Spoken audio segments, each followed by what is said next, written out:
ज़माने जाहिलियत की जिन कजियों को दुरुस्त किया और जिन पेचीदगियों को ठीक किया, उनमें से एक विरासत का मामला भी है।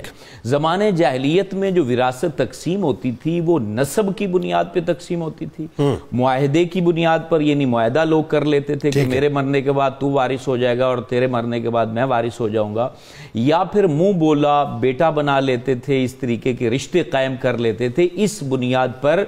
और उसके अंदर, इस पूरे उसूल के अंदर औरत का कहीं भी जिक्र नहीं आता था।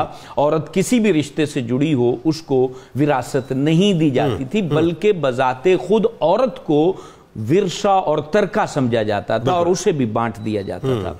हुजूर जाने कायनात सल्लल्लाहु अलैहि वसल्लम की जलवा गरी हुई तो आपने मदीना तैयबा के अंदर ऐसे केसेस आपके पास आए, आपने उस वक्त अल्लाह रब्बुल आलमीन की वही का इंतजार किया और उस वही के मुताबिक फिर फैसलों को किया।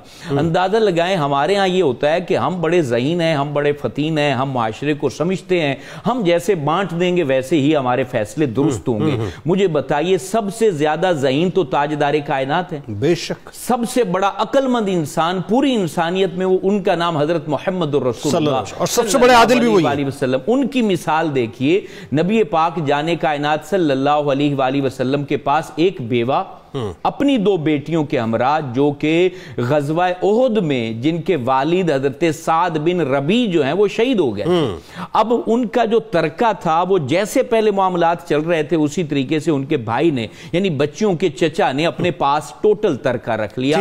अब ये फैसला लेकर ये बेवा और अपनी दो बेटियों के हमरा ताजदारे मदीना सल्लल्लाहु अलैहि वसल्लम के पास है। इस हदीस को रिवायत करने वाले हज़रत जाबिर बिन अब्दुल्लाह हैं और ये मुस्नद इमाम अहमद में, तिरमिज़ी में, अबू दाऊद में ये हदीस मौजूद है। बड़ी मशहूर है। सल्लल्लाहु अलैहि वसल्लम के पास आई और अर्ज की, हुजूर मेरे जो शौहर हैं वो ग़ज़वा उहुद में शहीद हो गए, दो बेटियां छोड़ी हैं, अब इनके चचा ने वो टोटल माल रख लिया जैसे अहले अरब रखा करते थे। अब इनके पास अगर माल नहीं होगा तो इनके साथ निकाह कौन करेगा, ये खुद कफील नहीं होंगी, हमारे लिए मुआशरती जिंदगी बहुत मुश्किल हो जाएगी। तो हुजूर अलैहिस्सलातु वस्सलाम ने कहा बैठ जाइए और इंतजार कीजिए, अल्लाह रब्बुल आलमीन क्या हुक्म नाजिल फरमाता है। देखिए, अल्लाह तबारक व तआला ने कुरान में बहुत सारे आकाम नाजिल फरमाए, लेकिन जितनी डिटेल विरासत की बयान की है किसी की बयान नहीं, उसको आगे हदीस वजाहत करती। जैसे नमाज है, उसकी कितनी रकातें उसको हदीस ने बयान किया है, रोजा है कैसे टूट जाता है, क्या क्या मामलात होते हैं, हदीस ने उसकी डिटेल, हज है,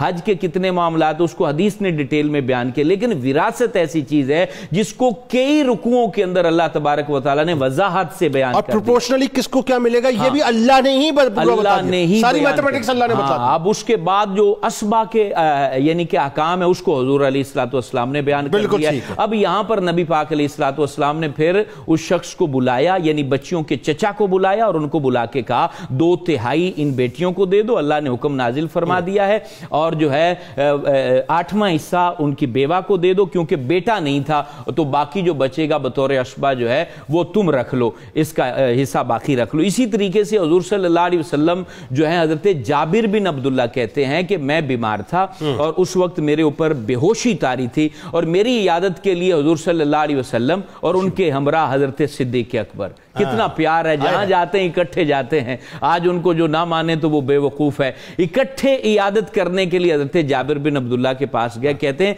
नबी पाक अलैहिस्सलातु वस्सलाम ने मेरे घर में वजू फरमाया और वजू करने के बाद जो आपका वजू का पानी था वो मेरे चेहरे के ऊपर छिड़का और मुझे होश आ गई। और फिर मैंने उस वक्त देखें कितना सहाबा इकराम नबी पाक अलैहिस्सलाम की तालीमात पर अमल का शौक रखते थे।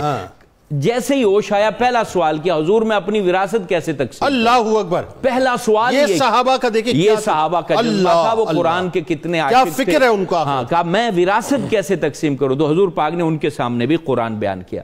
अब इसी तरीके से फतह मक्का के मौका पर हजरत साद बिन अबी वक़ास, बड़ा मशहूर, कहते हैं मैं शदीद तरीन बीमार हो गया था और उस वक्त हुजूर अलैहिस्सलातु वस्सलाम मेरी इयादत के लिए आए और उस वक्त साद बिन अबी वक़ास की औलाद में सिर्फ बेटी थी, उसके अलावा उनकी औलादें बाद में हुई हैं। तो ये हुजूर अलैहिस्सलातु वस्सलाम से पूछते मेरी एक बेटी है तो मैं क्यों ना अपना आधा माल जो है वो उसकी वसीयत कर दूं, उसको खैरात कर दूं और बाकी जो है वो मेरी बेटी के लिए रह जाएगा। तो नबी पाक ने एक तो ये फरमाया कि तुम अभी मरने वाले नहीं हो, ابھی تم سے جو ہے نا مسلمان نفع پائیں گے اور کافر جو ہے نا وہ تم سے نقصان. یہ نگاہ مصطفیٰ کا کمال, یہ نگاہ رسول صلی اللہ علیہ وسلم. اور اس کے بعد حضور علیہ السلام نے کہا نہیں, صرف 1/3 میں تم اپنی وصیت کو جاری کرو اور اپنی اولاد کو فقیر بنا کے نہ دنیا سے جانا بلکہ ان کو غنی کر کے دنیا سے جانا. یعنی یہ سیمپل کیس بن گیا, 1/3 جو آپ ہبا کر سکتے ہیں, ہبا کر سکتے ہیں, 1/3 جو ہے مطلب وہ آپ وصیت کر سکتے ہیں, چیریٹی کر سکتے ہیں. اور پھر یہ بھی نبی پاک علیہ السلام کی تعلیمات پھر بعد میں آ گئیں کہ جن کے حصوں کو اللہ رب العالمین بیان فرما چکا ہے ان کے لیے اب وصیت کرنے کی ضرورت نہیں کیونکہ ان کو اللہ رب العالمین بیان فرما چکا. اب یہاں پر یہ بات قابل غور ہے, حضور علیہ السلام کی احادیث اور قرآن مجید جیسے قبلہ مفتی صاحب نے بیان فرمایا, اب کوئی شخص اپنی عقل کے گھوڑے دوڑائے اور اپنے آپ کو ڈیڑھ ہوشیار سمجھ کے جو ہے وہ بیٹیوں اور بہنوں کو محروم کرے تو وہ بندہ پھر اسی لائق ہے جس کو آپ نے بیان کر دیا ہے, پھر اس کے گلے میں وہ توق کے لیے تیار ہو جائے. وہ ڈیڑھ ہوشیاری جو ہے نا وہ پھر جب درے پڑیں گے نا نیچے جا کر